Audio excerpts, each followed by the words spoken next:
Good morning. How are you guys? I am Rani from Motilal School. Today we have brought you the first chapter of physical education. So let's start this. Changing trends and career in physical education.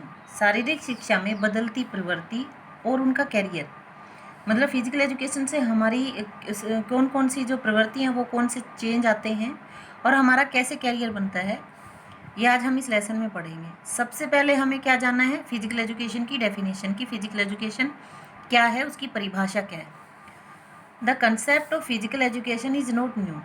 In fact physical education has its roots in the ancient period, although it was used in various forms in the past. Its meaning was different to different people. It included many types of phenomena. In the beginning, physical education was used in the terms of physical activities because physical education was essential for people to survive. जो शारीरिक शिक्षा का अर्थ है और अर्थ विस्तृत एवं विभिन्न लोगों के लिए अलग अलग है, भिन्न भिन्न है। शारीरिक शिक्षा की धारणा उतनी ही पुरानी है जितनी कि मानव सभ्यता।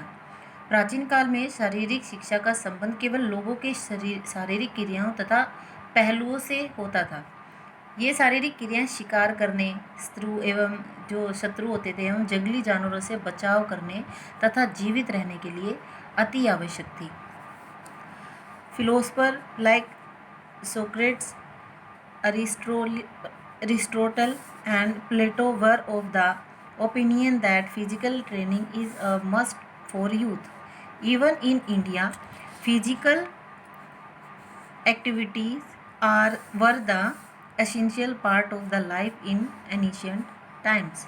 The meaning of physical education changed many times during various civilizations. यद्यपि भारत और चीन मिस्र के जो लोग थे, शारीरिक शिक्षा उनको दी जाती थी, परंतु यूनान में सुकरात, अरस्तु और प्लेटो जो जैसे दार्शनिकों ने शारीरिक शिक्षा को एक नया स्वरूप प्रदान किया। उन्होंने बताया कि उनकी जो यूथ है उनके लिए बहुत ही ज़रूरी है फिजिकल ट्रेनिंग, फिजिकल जो ट्रेनिंग होती है वो। उनके विचार थे कि शारीरिक शिक्षा बच्चों एवं युवाओं के लिए अति आवश्यक है।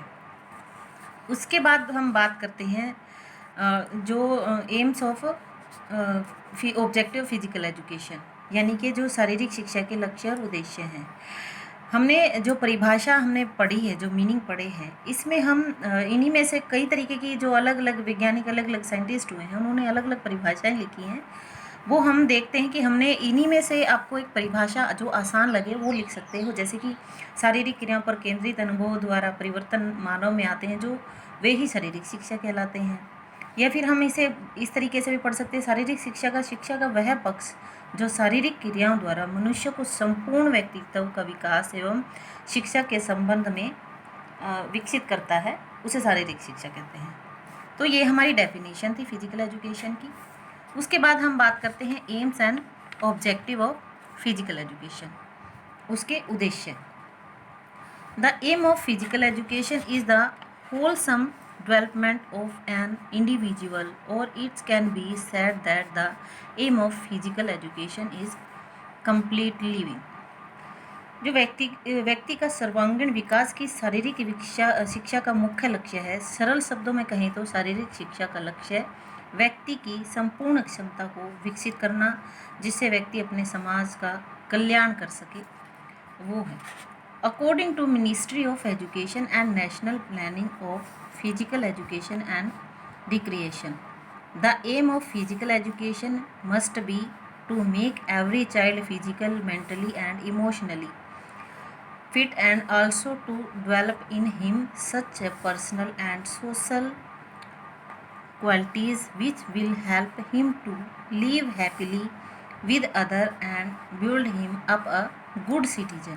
यानी कि जो भारत सरकार का जो शिक्षा मंत्रालय है, उसके अनुसार शारीरिक शिक्षा के मुख्य लक्ष्य प्रत्येक बालक को, प्रत्येक बच्चे, प्रत्येक विद्यार्थी को शारीरिक और मानसिक और भावनात्मक रूप से तंदुरुस्त होना चाहिए, जिससे उसके व्यक्तिगत सामाजिक गुणों का विकास करना होता है, ताकि वे लोगों के साथ खुशी से रह सके और एक अच्छा नागरिक बन सके। फिजिकल एजुकेशन का जो मेन क्या रहता है, उनको व्यक्तिगत शारीरिक शिक्षा का जो शारीरिक और मानसिक और भावनात्मक, जो फिजिकली, मेंटली और इमोशनली, ये तीनों पार्ट बहुत ज़रूरी है हमारे फिजिकल एजुकेशन के।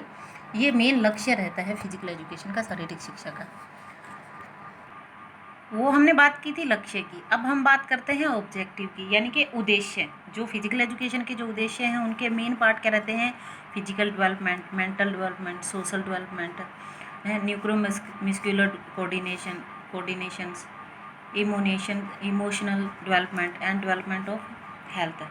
यानी कि जो शारीरिक विकास है, मानसिक विकास है, और जो सोशल, जो सामाजिक है, जो सामाजिक विकास है, और नाड़ी संस्थान और मांसपेशीय संस्थान में जो समन्वय है, स्वास्थ्य का विकास है, और भावनात्मक विकास, स्वास्थ्य विकास और भावनात्मक विकास, ये सभी विकास हमारे जो फिजिकल एजुकेशन है ये उसके उद्देश्य हैं। फिजिकल एजुकेशन से ये सब हमारे उद्देश्य हैं। इनकी डेफिनेशन हम आपको अगली वीडियो में बताएंगे। आज के लिए इतना ही। उम्मीद है आप लोगों को समझ आया होगा।